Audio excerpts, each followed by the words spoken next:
In our studies together, we have already identified the beast. We've noticed that the beast is the same as the little horn, as the harlot, the abomination of desolation, the man of sin of 2 Thessalonians chapter 2. And basically all of these symbols represent a worldwide system. And that system is the Roman Catholic papacy. Now, I'm not speaking about the individuals who are within this system. There are many people who are very sincere, they love Jesus, and they don't know about these things.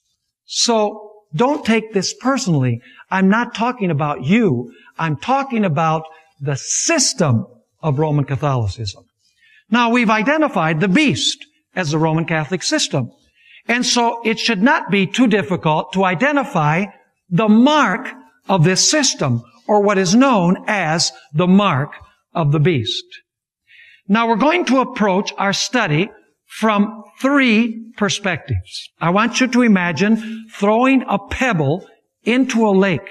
When you throw a pebble into the water, I want you to imagine that you have 3 ripples. You have a small one, a larger one, and you have the largest one. Now what we're going to do is we're going to study the end time conflict, and we're going to notice first of all, what is the broadest issue in the final controversy? And we're going to notice that that broadest issue is a controversy over the law of God, over the 10 Commandments. But then we're going to specify a little bit more. We're going to look at the inner circle. And that inner circle is going to show us that God's 10 Commandment law has 2 tables. The first table describes our duty towards God.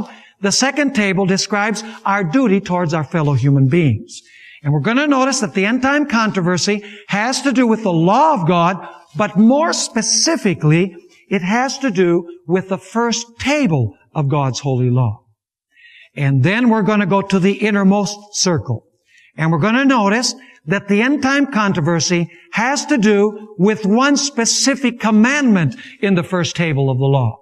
So we're going to go from the broadest, God's holy law, the 10 Commandments, to a little bit smaller circle, which is the first table of the 10 Commandments, and then we're going to go to the smallest circle, which is one specific commandment in the first table of the law.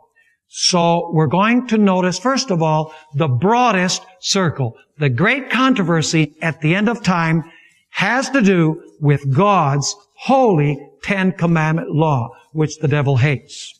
Go with me to Revelation chapter 12 and verse 17, where we find a description of the end time controversy and what the issue is. It says there in Revelation 12:17, and the dragon, which is Satan, according to verse 9, was enraged with the woman. The woman represents the church.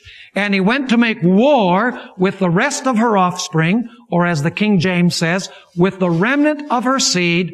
And now notice why the dragon or the devil hates the remnant of the woman's seed. It says they keep the commandments of God and have the testimony of Jesus Christ. So Satan hates 2 things about the end-time remnant. First of all, they keep the commandments of God. He hates the commandments of God. That's what the final controversy is about. Now we're going to study the testimony of Jesus Christ a little bit later on. For now, I want you to notice that Satan's hatred against God's people at the end of time will be because they keep the commandments of God, the 10 Commandments, as we will study later on in this series. We're going to study that phrase, the commandments of God, and we're going to notice that it refers to the 10 Commandments.